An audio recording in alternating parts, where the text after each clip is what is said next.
आज जिस विषय पे हम लोग चर्चा करेंगे वो है Kant's rationalism and categorical इम्परेटिव्स। Can't का बुद्धिवाद और निरपेक्ष आदेश। जब हम कांट के बुद्धिवाद और निरपेक्ष आदेश की बात करते हैं तो यहाँ स्पष्ट होना चाहिए कि कांट वस्तुतः नीति दर्शन के क्षेत्र में जिस सिद्धांत का प्रतिपादन करता है या जिस सिद्धांत का समर्थन करता है वह बेसिकली डीऑन्टोलॉजिकल एथिक्स है, यानी परिणाम निरपेक्ष नीति शास्त्र। जब हम परिणाम निरपेक्ष नीति शास्त्र की बात करते हैं तो स्पष्ट है कि इस तरह का दो पक्ष देखने को आता है। एक तो परिणाम सापेक्ष नीति शास्त्र जिसको कि हम टेलियोलॉजिकल एथिक्स कहते हैं, और दूसरा जिसे हम डीऑन्टोलॉजिकल एथिक्स कहते हैं वह परिणाम निरपेक्ष नीति शास्त्र है।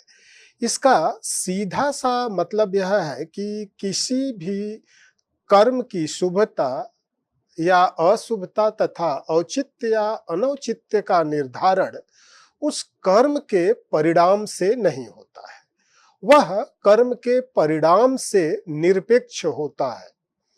इस प्रकार कांट जो है परिणाम निरपेक्ष नीति शास्त्र का समर्थन करता है। अब परिणाम निरपेक्ष नीति शास्त्र पर विशद विवेचन करने से पूर्व हम लोगों को ये जानना आवश्यक हो जाता है कि जो important ethical work of Immanuel Kant थे वो क्या क्या थे।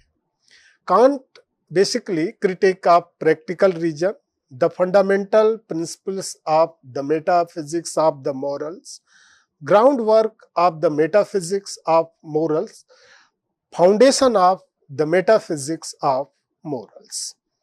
ये कांट की महत्वपूर्ण रचनाएं हैं जिसमें इमैनुअल कांट अपने नीति शास्त्र का प्रतिपादन करता है।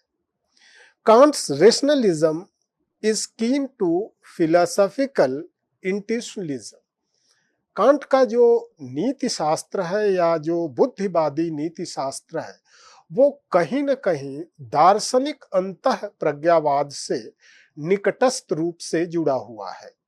कांट्स regards conscience as practical reason, it impose moral law upon itself which are known intuitively। कांट्स जो है कंसाइंस या अंतस चेतना को व्यावहारिक बुद्धि के आधार पर समर्थित करता है और ये कहता है कि व्यावहारिक बुद्धि जो है वो स्वयं नैतिक नियमों को अपने ऊपर जो है वो लागू करती है। The rightness or wrongness of particular actions is inferred from their agreement or disagreement with the moral law। The moral quality of an action is not determined by any end or the consequences but by the purity of its motive। नैतिक कर्मों के औचित्य या अनौचित्य का निर्धारण जो है वह किसी कर्म के परिणाम या कॉन्सिक्वेंसेज के आधार पर नहीं होता है, बल्कि उसका निर्धारण कर्म का जो मोटिव्स है, जो अभिप्राय है, उस अभिप्राय की शुद्धता द्वारा जो है निर्धारित होता है। ये कांट की डीऑन्टोलॉजिकल एथिक्स है। Deontological ethics. The word deontology is derived from the Greek words deon means duty and logos means study। Deontology is an ethical theory that emphasizes duty and rules, focusing on whether an action is right or wrong based on its inherent nature or conformity to moral rules rather than on its consequences। तो जिसके बारे में हम लोग बात किए, ये डीऑन्टोलॉजिकल ethics की कैरेक्टरिस्टिक्स है कि ये कर्म के औचित्य या अनौचित्य का निर्धारण जो है उस कर्म के कॉन्सिक्वेंसेज के आधार पर नहीं, बल्कि उस कर्म के मोटिव्स के आधार पर डिसाइड करती है। Kant's try to give the philosophical foundation of moral law. Immanuel Kant जो है नैतिक नियम के लिए एक दार्शनिक आधार की स्थापना करना चाहता है, लेकिन उस दार्शनिक स्थापना से पूर्व here question raise that what is imperatives, जिसे हम इम्परेटिव्स कह रहे हैं, आदेश कह रहे हैं, वो आदेश बेसिकली है क्या? According to Kant, the conception of an objective principles as for it is necessitating for a will is called a command of reason, and the formula this command is called imperatives. All imperatives are exposed by an art, and by this they marks the relation of an objective's law of reason to a will which is not necessarily determined by it. इस प्रकार Emmanuel कांट्स जो है वो आदेश को या इम्परेटिव्स को define करता है। अब इम्परेटिव्स को डिफाइन करने से पूर्व, इसको परिभाषित करने से पूर्व हम देखें कि क्रिटिक ऑफ प्योर रीजन के आधार पर इमैनुअल कांट जो है किसी भी प्रकार के नैतिक उद्देश्य या नैतिक स्थापना की संभावना को अस्वीकार करता है। इसलिए जब वो मूव करता है क्रिटिक ऑफ प्रैक्टिकल रीजन को, तो क्रिटिक ऑफ प्रैक्टिकल रीजन की वो मूव करने के बाद वो नैतिक स्थापनाओं को उद्घाटित करता है और क्रिटिक ऑफ प्रैक्टिकल रीजन के निष्कर्ष के प्रारंभिक वाक्य के रूप में इमैनुअल कांट ये कहता है कि ऊपर तारों से खचित आकाश तथा मेरे भीतर विद्यमान नैतिक नियम, इन दो बातों पर हम जितना ही विचार करते हैं उतना ही उनके प्रति प्रशंसा तथा भय मिश्रित श्रद्धा का भाव उत्पन्न होता है। तारों से खचित आकाश से कांट का तात्पर्य प्राकृतिक जगत से है, जो अनिवार्यतः सार्वभौम नियमों का प्रदर्शन करती है। नैतिक नियमों से उसका तात्पर्य मनुष्य के उस अदृश्य व्यक्तित्व से है जिसके भीतर एक भिन्न प्रकार का जगत विद्यमान है। प्रकृति जगत से संबद्ध होने के नाते मनुष्य भी अपने को प्राकृतिक नियमों की अनिवार्यता से नियंत्रित पाता है, किंतु नैतिक होने की चेतना उसे तत्काल प्राकृतिक स्तर से ऊपर उठाकर स्वतंत्र सत्ता के रूप में स्थापित करती है। मनुष्य के भीतर विद्यमान नैतिक नियमों की व्याख्या Immanuel Kant critique of pure reason के आधार पर न करके क्रिटिक ऑफ प्रैक्टिकल रीजन या व्यावहारिक बुद्धि की मीमांसा के आधार पर करता है, क्योंकि जो क्षेत्र सैद्धांतिक बुद्धि के लिए कठिन है वही व्यावहारिक बुद्धि के लिए सरल है। इमैनुअल कांट स्वयं कहता है कि आस्था को स्थान प्रदान करने के लिए मैंने अति इंद्रिय ज्ञान का निषेध आवश्यक समझा। कांट के अनुसार मनुष्य 3 प्रकार के प्रेरकों से प्रेरित होकर के कोई कर्म करता है। पहला, वह प्रवृत्ति अथवा सर्वथा अतार्किक इच्छा के वशीभूत होकर कार्य कर सकता है। दूसरा, सुख प्राप्त करने की इच्छा से अधिक इच्छाओं को तृप्त करने के लिए कार्य करता है। अथवा तीसरा जो है, नैतिक नियम के रूप में अभिव्यक्ति बुद्धि के प्राग अनुभविक आदेश के अनुपालन के उद्देश्य से कार्य कर सकता है। कोई भी मनुष्य इमैनुअल कांट के अनुसार ये 3 प्रकार के स्थितियों में वो कार्य कर सकता है। कांट तीसरे प्रकार का जो कार्य है, जिसको कि मैंने नैतिक नियम के रूप में अभिव्यक्त बुद्धि के प्राग अनुभविक आदेश के अनुपालन के उद्देश्य से कार्य कहा, उसी को इमैनुअल कांट नैतिक दृष्टि से महत्व प्रदान करता है। तो 3 प्रकार के जो कर्म की स्थितियां हैं, या तो भावना से प्रेरित होकर के हम कर्म करें, या फिर सुखानुभूति की प्रेरणा से प्रेरित होकर के हम कर्म करें, या दूसरा विशुद्ध बुद्धि के आधार पर प्राग अनुभविक नियमों को स्वीकार करके हम आदेश मान करके कोई कार्य करें। इमैनुअल कांट जो है, ये तीसरे प्रकार की जो कैटेगरी है, इसे ही नैतिक दृष्टि से जो है वह महत्व प्रदान करता है।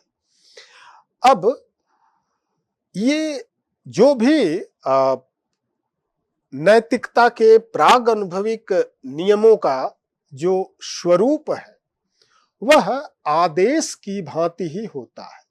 यानी जो भी नैतिकता के प्राग अनुभविक स्वरूप है, उन स्वरूप का जो आकार होता है वो आदेश की भांति जो है वो होता है।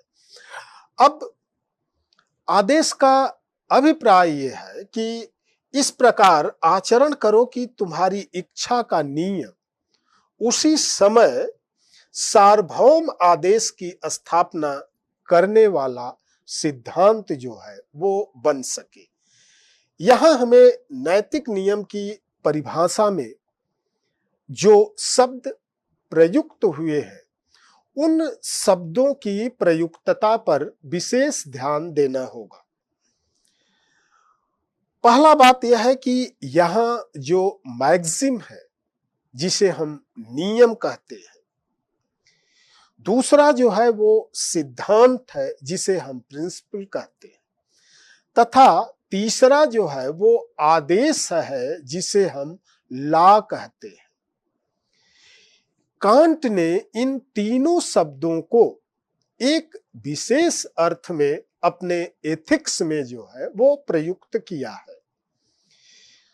पहली बात तो यह है कि सिद्धांत का अर्थ, सिद्धांत मतलब प्रिंसिपल्स, इसका अर्थ जो है उस समान तर्क वाक्य या यूनिवर्सल प्रपोजिशन से है जो अन्य तर्क वाक्यों का आधार होता है।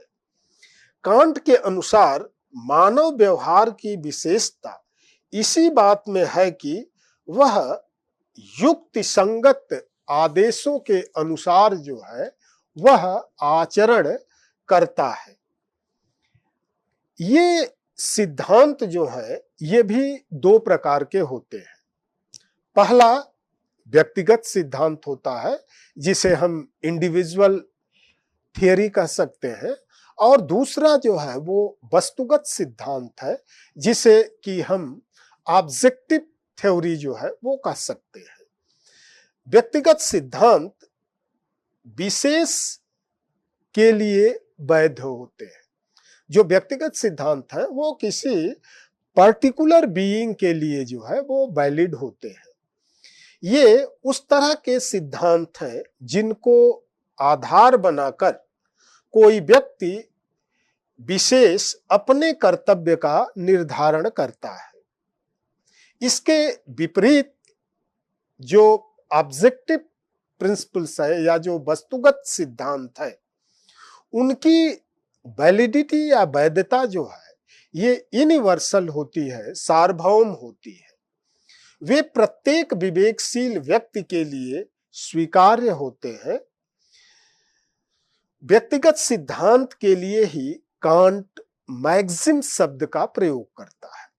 जो व्यक्तिगत सिद्धांत है उसके लिए जिस पर्टिकुलर टर्म को इमैनुअल कांट यूज करता है दैट इज मैक्सिम, तथा वस्तुगत सिद्धांत के लिए वो मोरल लॉ शब्द का प्रयोग करता है। यानी जो ऑब्जेक्टिव प्रिंसिपल्स हैं उसके लिए नैतिक आदेश या मोरल लॉ शब्द का प्रयोग करता है। अतः नैतिक नियम वह सिद्धांत है जिस पर कोई व्यक्ति आचरण कर रहा है, न कि वह वस्तुगत सिद्धांत जिस पर कि उसको कोई आचरण करना चाहिए। इसके बाद जो है नैतिक आदेश के जो सामान्य स्वरूप है उस सामान्य स्वरूप की चर्चा करते हुए इमैनुअल कांट इस नैतिक सिद्धांत को प्राकृतिक जगत के नियमों से जो है वो भिन्न करता है। प्राकृतिक जगत में घटनाओं के सिद्धांत ही प्रकृति के भी नियम होते हैं, क्योंकि उसमें बुद्धि का प्रयोग व्यावहारिक होता है तथा वस्तु के स्वरूप से निर्धारित होता है। व्यावहारिक दर्शन यानी जिसे हम नीति शास्त्र भी कहते हैं कि स्थिति जो है इससे भिन्न है। इसका संबंध इच्छा को नियंत्रित करने वाले आधार से होता है। यानी जो व्यवहारिक नीति शास्त्र है या जो व्यवहारिक दर्शन है उसका संबंध जो है वो इच्छा को नियंत्रित करने वाले आधार, वो विषय वस्तु जो इच्छा को नियंत्रित कर रहे हैं उससे होता है। इसलिए इसके नियम वस्तु स्थिति से उत्पन्न न होकर के बुद्धि से उत्पन्न होते हैं तथा उनके स्वरूप में चाहिए जैसा भाव निहित होता है। चाहिए के लक्षण से युक्त बुद्धि के नियम का नाम ही है इम्परेटिव्स या आदेश। आदेश को परिभाषित करते हुए इमैनुअल कांट कहता है कि वस्तुगत सिद्धांत की वह अवधारणा जो इच्छा के लिए अवश्य करणीय हो बुद्धि की आज्ञा कही जाती है तथा इस आज्ञा का सूत्र आदेश कहा जाता है। सभी आदेश चाहिए के द्वारा व्यक्त होते हैं तथा इसके द्वारा वे बुद्धि के वस्तुगत नियम का उस इच्छा से संबंध का भी निर्देश करते हैं जो अनिवार्यतः उससे निर्धारित नहीं होती है। तो इस प्रकार जो है वो इमैनुअल कांट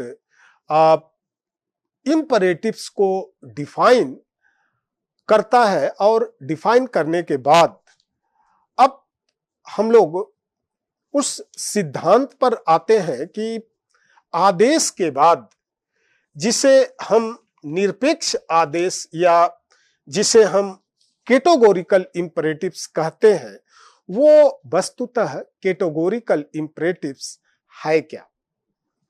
कांट के अनुसार मनुष्य के कर्मों का नैतिक मूल्य जो है उसके परिणाम से आधारित नहीं होता है। कोई भी व्यक्ति अगर किसी नैतिक कर्म को निष्पादित कर रहा है, परफॉर्म कर रहा है, तो उस कर्म का जो मूल्यांकन का आधार है, जो कर्म का नैतिक मूल्य है, वो उसके परिणाम से आधारित न होकर के यानी परिणाम से निष्पन्न न होकर के उस भावना या मोटिव से निर्धारित होता है। तो एक चीज तो यह है कि इमैनुअल कांट कहता है कि जो नैतिकता का सर्वोच्च नियम है वो सर्वोच्च नियम जो है वो परिणाम सापेक्ष न होकर के परिणाम निरपेक्ष और पूर्णतः बौद्धिक है। ऐसे ही उच्चतम नैतिक आदेश को इमैनुअल कांट जो है वो कैटेगोरिकल इम्परेटिव्स या निरपेक्ष आदेश जो है वो कहता है। Basically moral law is not assertorial but imperative, it is categorical or unconditional। जो आदेश है वह ये कैटेगोरिकल है, ये अनकंडीशनल है, इसमें कोई शर्त नहीं है, ये सापेक्ष नहीं है, वरन क्या है, ये निरपेक्ष है। It is a priori and not derived from experience, it is free from empirical factors. ये जो व्यवहारिक अनुभव हैं उन व्यवहारिक अनुभवों से भी ये स्वतंत्र होता है, प्रागवन अनुभविक होता है और ये अनुभव से निष्पादित नहीं होता है। And are to be done under all circumstances, it is known in advance of a particular situation. तो इस प्रकार जब हम निरपेक्ष आदेश की बात करते हैं तो उसी निरपेक्ष आदेश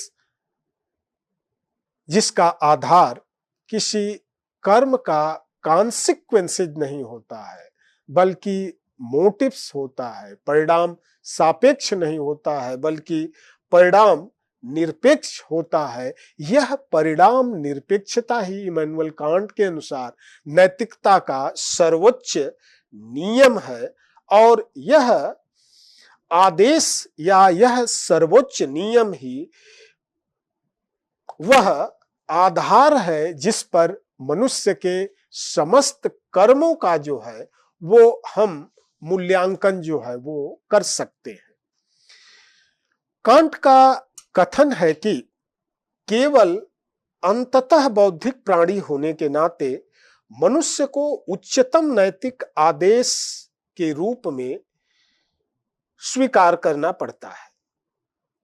यानी मनुष्य को जो उच्चतम नैतिक नियम है उनको आदेश के रूप में स्वीकार इसलिए करना पड़ता है कि मनुष्य जो है वो पूर्णतः नहीं बल्कि अंशतः बौद्धिक प्राणी है।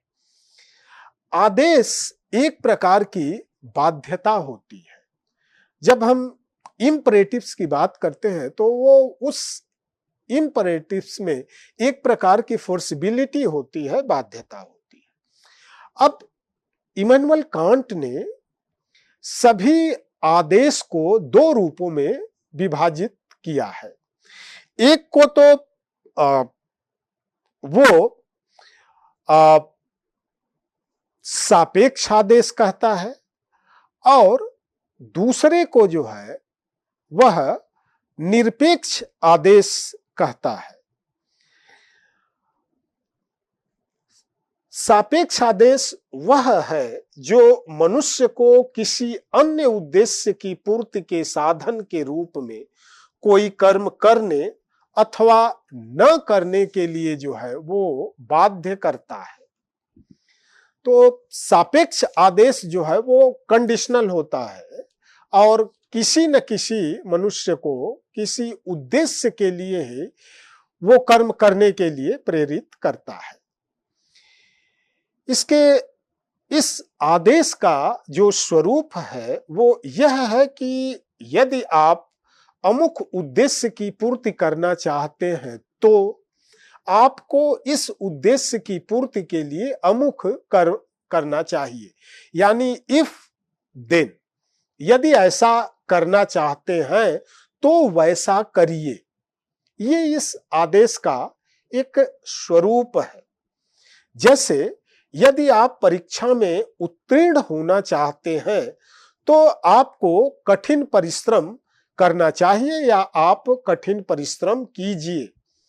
सापेक्ष आदेश के अनुसार कर्म करना मनुष्य के लिए तभी तक अनिवार्य है जब तक वह किसी विशेष उद्देश्य की पूर्ति करना चाहता है।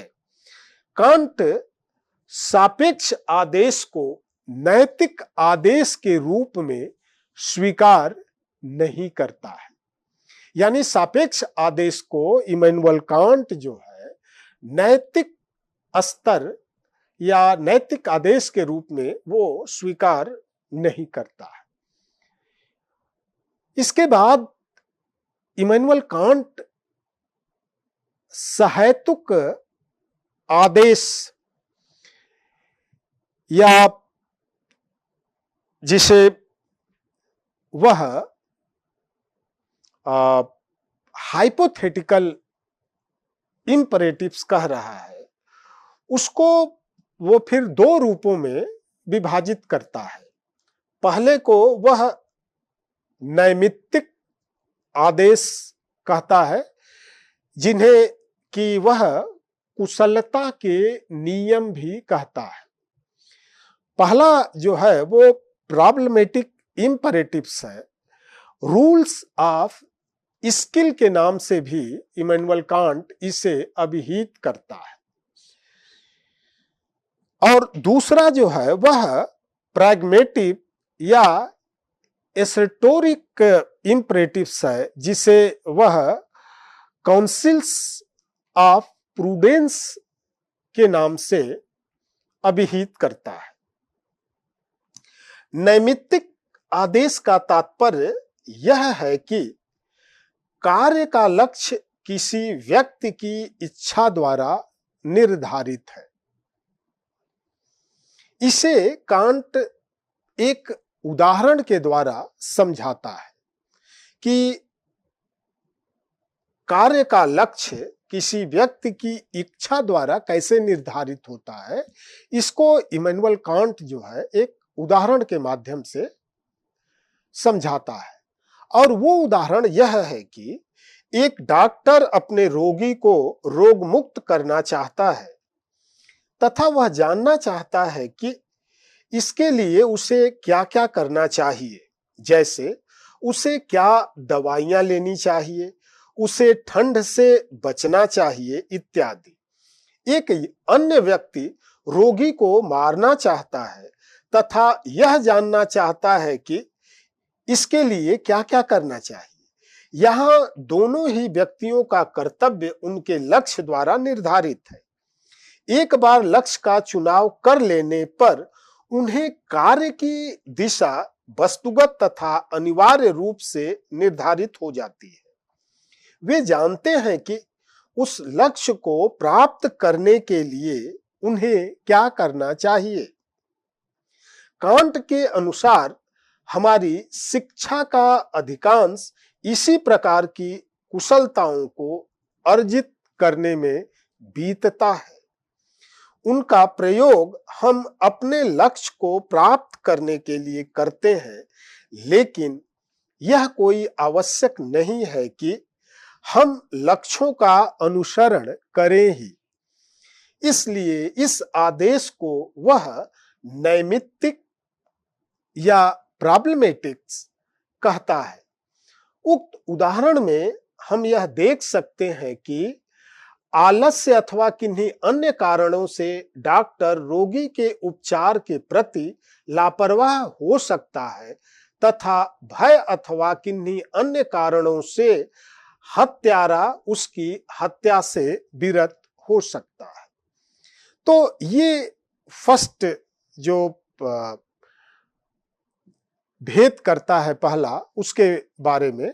अब दूसरा जो है वह व्यवहारिक आदेश है, जिसे प्रैग्मेटिक इंपरेटिव्स कहा जाता है। व्यवहारिक आदेश में पहले आदेश के विपरीत इस प्रकार की अनिश्चितता नहीं होती है, जो अनिश्चितता पहले आधार पर थी। इसलिए कांट उसे निश्चयात्मक या एसर्टरिक कहता है।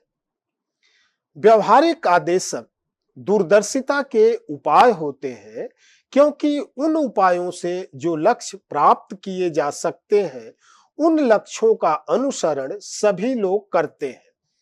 उदाहरण के लिए, सभी लोग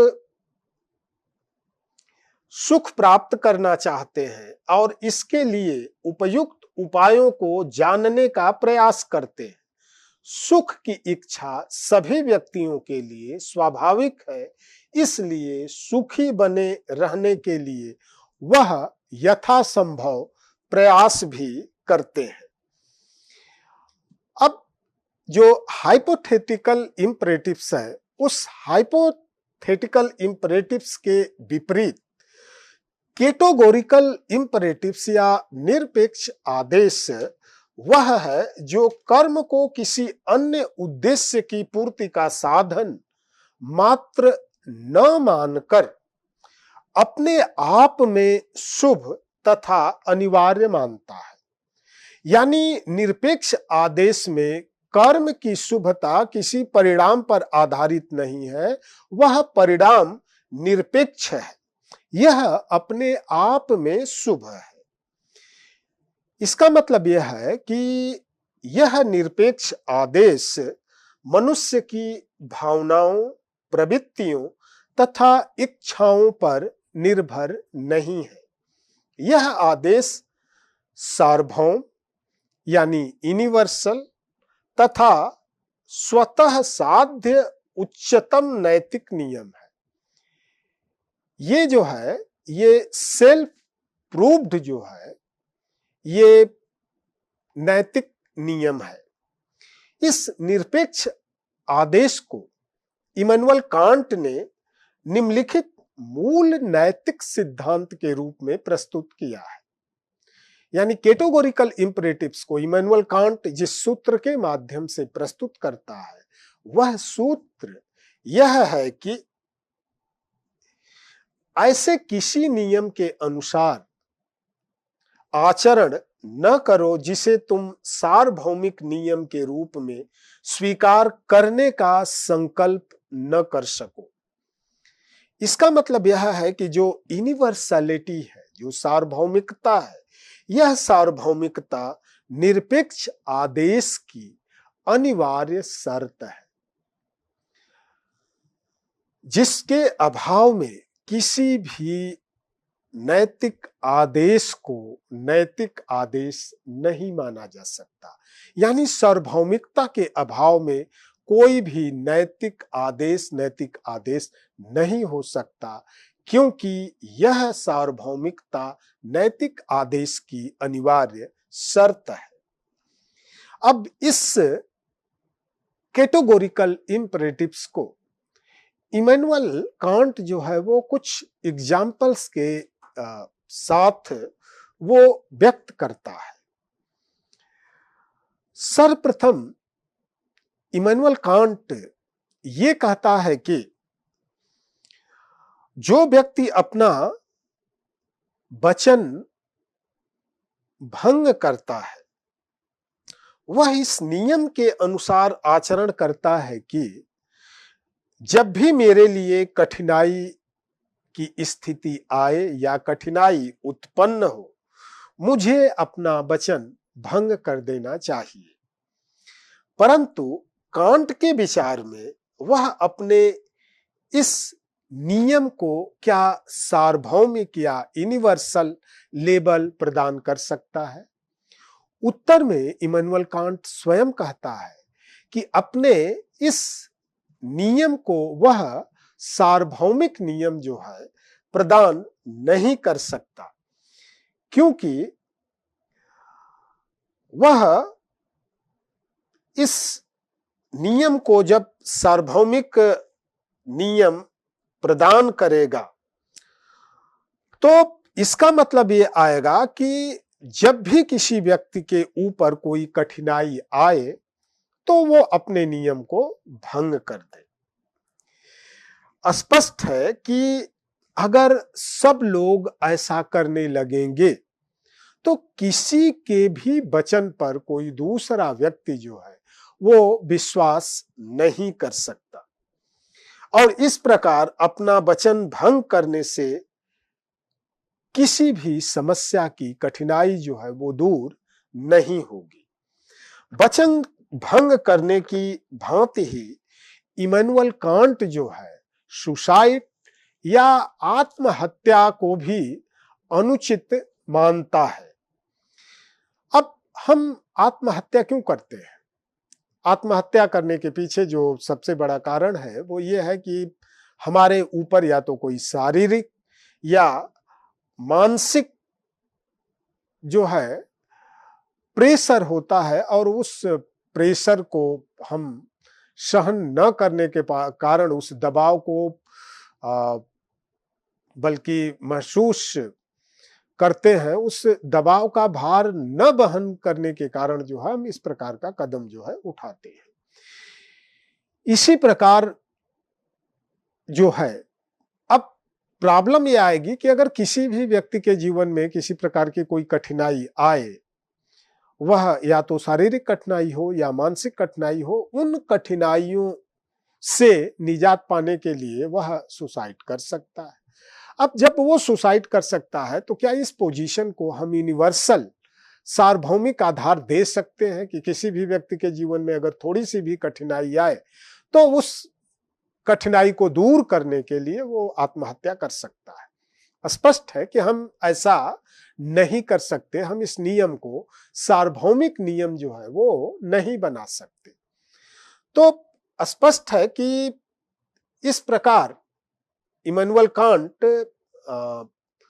मानता है कि विपत्ति काल में दूसरे की सहायता न करना भी नैतिकता के विरुद्ध है। इसी प्रकार से शारीरिक और मानसिक अवस्थाओं का विकास न करना भी वह भी नैतिकता के विरुद्ध है। अब ये जो उदाहरण प्रस्तुत किए गए, इन उदाहरणों के माध्यम से इमैनुअल कांट क्या दिखाना चाहता है, वो क्या कहना चाहता है? इन उदाहरणों के द्वारा कांट यह प्रमाणित करने का प्रयास करता है कि अनैतिक आचरण को सार्वभौमिक नियम नहीं बनाया जा सकता, अतः वह नैतिकता के सर्वोच्च नियम निरपेक्ष आदेश के विरुद्ध है। इस प्रकार यह स्पष्ट होता है कि आदेश में या निरपेक्ष आदेश में निहित आदेश शुद्ध बुद्धि का आदेश है। निरपेक्ष आदेश में जो आदेश का स्तर है वह प्योर रीजन या विशुद्ध बुद्धि का स्तर है, जो हमारे कार्य को अनिवार्य रूप से अनुशासित जो है वो करता है। तो ये निरपेक्ष आदेश की पोजीशन है। अब निरपेक्ष आदेश को स्पष्ट करने के लिए पहली चीज तो यह है कि the categorical imperatives is the universal moral law. It apply to all persons, it is common to all mankind. ये सभी मानव प्राणियों के लिए समान है, निरपेक्ष है और सभी पर ये समान रूप से लागू होता है। इस प्रकार ये स्पष्ट है कि जिसे इमैनुअल कांट निरपेक्ष आदेश कह रहा है, उस निरपेक्ष आदेश की जो मुख्य बात है, उस निरपेक्ष आदेश की मुख्य बात यह है कि किसी भी कर्म के औचित्य का निर्धारण उसके कर्म के परिणाम के आधार पर नहीं, बल्कि उस मोटिव्स या भावना के आधार पर होता है। कर्मों के औचित्य या अनौचित्य का आधार परिणाम सापेक्ष नहीं, बल्कि परिणाम निरपेक्ष होता है। किसी भी कैटेगोरिकल इंपरेटिव्स में जो इंपरेटिव्स एलिमेंट्स है, ये यूनिवर्सल है और विशुद्ध बुद्धि की देन है।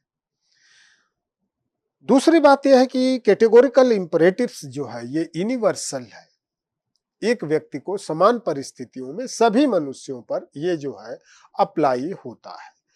तो ये रही कैटेगोरिकल इंपरेटिव्स की इमैनुअल कांट के अनुसार निरपेक्ष आदेश का स्वरूप क्या है, इसमें कौन कौन से निहित तत्व हैं और उन तत्वों की व्याख्या किनके आधार पर हो सकती है।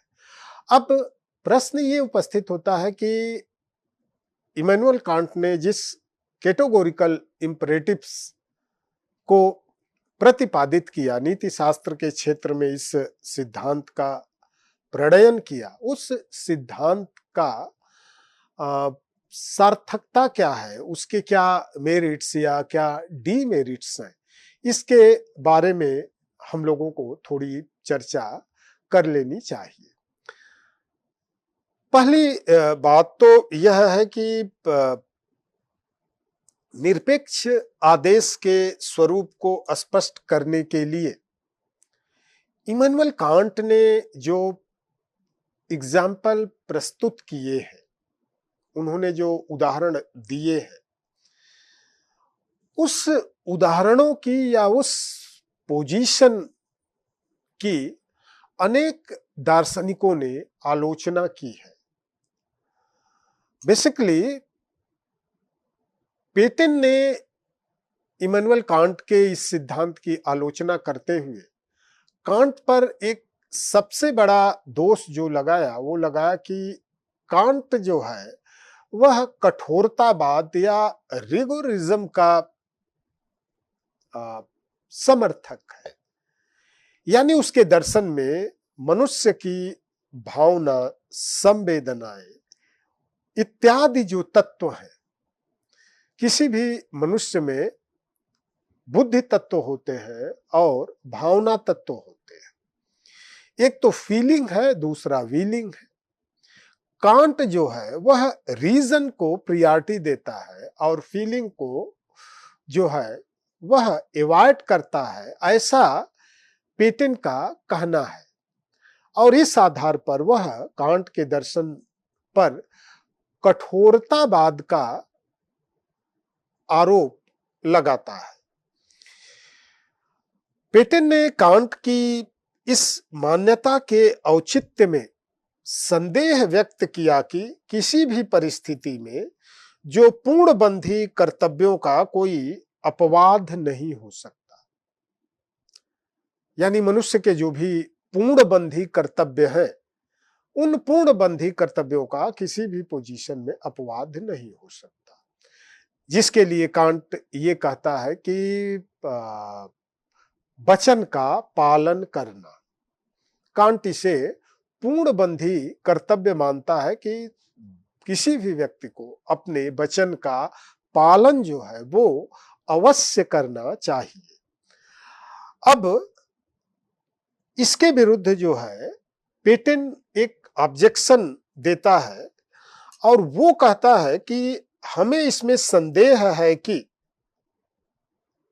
ऋण चुकाने से संबंधित पूर्णबंधी कर्तव्य अपवाद रहित है। जैसा कि बहुत पहले प्लेटो ने कहा था, अपने वचन के अनुसार किसी ऐसे व्यक्ति को हथियार लौटाना हमारा कर्तव्य नहीं है जो इस वक्त पागल और हत्यारा हो चुका है। अगर हम इमैनुअल कांट के पूर्णबंधी कर्तव्य पर ध्यान दें तो कांट कहता है कि पूर्णबंधी कर्तव्य वो है जिसे किसी भी व्यक्ति को प्रत्येक परिस्थिति में उसका अनुपालन करना चाहिए। और उस अनुपालन के लिए वो कहता है कि जैसे वचन भंग न करना और ऋण लौटाना, ये दो प्रकार के जो है वो पूर्णबंधी कर्तव्य है। पेटेन ऑब्जेक्शन देता है और कहता है कि ऐसा नहीं है कि पूर्णबंधी कर्तव्यों का भी अपवाद संभव नहीं है।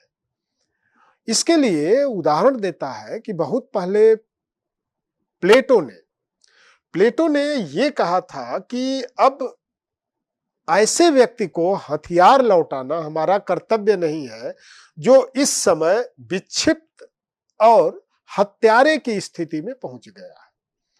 मान लीजिए कि मैंने किसी व्यक्ति से हथियार लिया और ये उससे कहा कि ऐसा है कि इस हथियार को मैं आपको 1 हफ्ते बाद जो है लौटा दूंगा। अब 1 हफ्ते बाद लौटाना इमैनुअल कांट के अनुसार ये अनिवार्य है। लेकिन एक हफ्ता बाद जब मैं उस व्यक्ति के पास उस हथियार को लौटाने के लिए जाता हूं, तो उस वक्त जो है उस व्यक्ति की मेंटल पोजीशंस जो है वह डिस्टर्ब हो चुकी है, वह पागल हो गया है और हत्यारा का व्यवहार कर रहा है। अब स्थिति ये उत्पन्न होती है कि अगर कांट के अनुसार हम चले और उसको हथियार लौटा दें, तो ज्यादा संभावना यह है कि उस हथियार से वह तमाम मानवता की हत्या कर सकता है। इसलिए उस पोजीशन में उसको हथियार लौटाना जो है वह मेरा कर्तव्य नहीं हो सकता। इसलिए पेटेन कहता है कि ऐसा नहीं है कि पूर्णबंधी कर्तव्यों का अपवाद जो है वो संभव नहीं है। पूर्णबंधी कर्तव्यों का अपवाद संभव है। इसी प्रकार दूसरा उदाहरण देते हुए वो स्पष्ट करता है कि आत्महत्या के संबंध में जो इमैनुअल कांट बात करता है, उस बात का भी समर्थन जो है पेटेन नहीं करता है। पेटेन का मत है कि जब जीवन में निरंतर दुख, पीड़ा के अतिरिक्त कुछ शेष रह ही न जा, तो हमें क्या करना चाहिए। वो कहता है कि ऐसी स्थिति में हमें अपने जीवन को समाप्त कर देना अप्राकृतिक तथा अनुचित नहीं कहा जा सकता। अब किसी व्यक्ति का जीवन दुख, पीड़ा, संताप, कष्ट के अलावा अगर कुछ शेष ही न रहे, तो ऐसी स्थिति में उस व्यक्ति को क्या करना चाहिए। पेटेन ये कहता है कि अगर वो व्यक्ति अपना जीवन समाप्त कर लेता है, तो इस आत्महत्या को हम अप्राकृतिक तथा नैतिक दृष्टि से अनुचित नहीं कह सकते। इसलिए पेटेन जो है कांट के कुछ ऐसे बिंदु जिस पर कि पेटेन इमैनुअल कांट से असहमत होते हुए दिखता है और इमैनुअल कांट की जो कैटेगोरिकल इंपरेटिव्स थ्योरी का जो ड्यूटी पार्ट है, कर्तव्य वाला जो भाग है, उस भाग की आलोचना करता है। लेकिन इन आलोचनाओं के बाद भी यदि हम एक ओवरऑल व्यू डालें इमैनुअल कांट के मोरल फिलॉसफी पर या एथिक्स पर, तो ये देखने में आता है कि इमैनुअल कांट जो है नैतिक नियम या नैतिक आदेश को एक प्रकार से परिणाम निरपेक्ष मानता है और वो विशुद्ध बुद्धि से अनुशासित मानता है। वो कहता है कि जो कर्म का नियम है, वो कर्म का नियम जो है आनुभविक नहीं वरन प्राग अनुभविक है। मान लीजिए कि जैसे सत्य है, अहिंसा है, उचित है, अनुचित है, ये जितने भी मोरल टर्म है, शुभ है, ये सारे के सारे टर्म किसी कर्म के नैतिक मूल्यांकन से पूर्व एक प्राग अनुभविक स्थिति में विद्यमान रहते हैं, जिनके कारण, जिनकी विद्यमान्यता के कारण जो है हम किसी कर्म के औचित्य या अनौचित्य का निर्धारण करते हैं। परिणाम के आधार पर नहीं वरन परिणाम निरपेक्ष होकर के, यानी जो कर्म के नियम है वह एक तरह से फॉर्मल है, वो आकारिक है और उन्हीं आकारों के आधार पर हम किसी कर्म के औचित्य या अनौचित्य का निर्धारण करते हैं।